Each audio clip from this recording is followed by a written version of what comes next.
ഉത്തർപ്രദേശിൽ ദളിത് പെൺകുട്ടി മൃതദേഹം ചാക്കിൽ കെട്ടി ഉപേക്ഷിക്കലിൽ കണ്ടെത്തി. പെൺകുട്ടി ബലാത്സംഗത്തിനിരയായെന്നാണ് കുടുംബത്തിന്റെ ആരോപണം.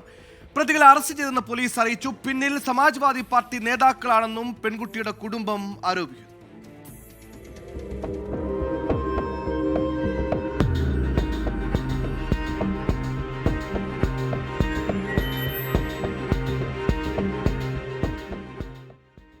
ഉത്തർപ്രദേശ് കർഹാലിലെ കഞ്ചാര നദിയോട് ചേർന്നുള്ള പാലത്തിന് സമീപത്തു നിന്നാണ് ദളിത് പെൺകുട്ടിയുടെ മൃതദേഹം കണ്ടെത്തിയത്.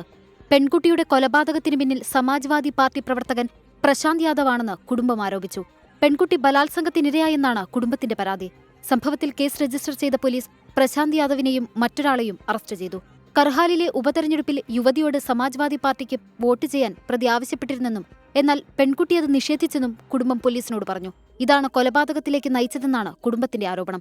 തന്റെ പാർട്ടിക്ക് വോട്ട് ചെയ്തില്ലെങ്കിൽ ഗുരുതര പ്രത്യാഘാതങ്ങൾ നേരിടേണ്ടിവരുമെന്ന ഭീഷണിയും പ്രതി ഉയർത്തിയെന്ന് മൊഴിയുണ്ട്. ഇന്നലെ യുവതിയെ പ്രതിയും മറ്റൊരാളും ചേർന്ന് ബൈക്കിൽ കയറ്റിക്കൊണ്ടുപോകുന്നത് കണ്ട ദൃക്സാക്ഷികളുമുണ്ട്. പെൺകുട്ടിയുടെ മൃതദേഹം പോസ്റ്റ്മോർട്ടം നടപടികൾക്കായി അയച്ചു. 24 ഡൽഹി.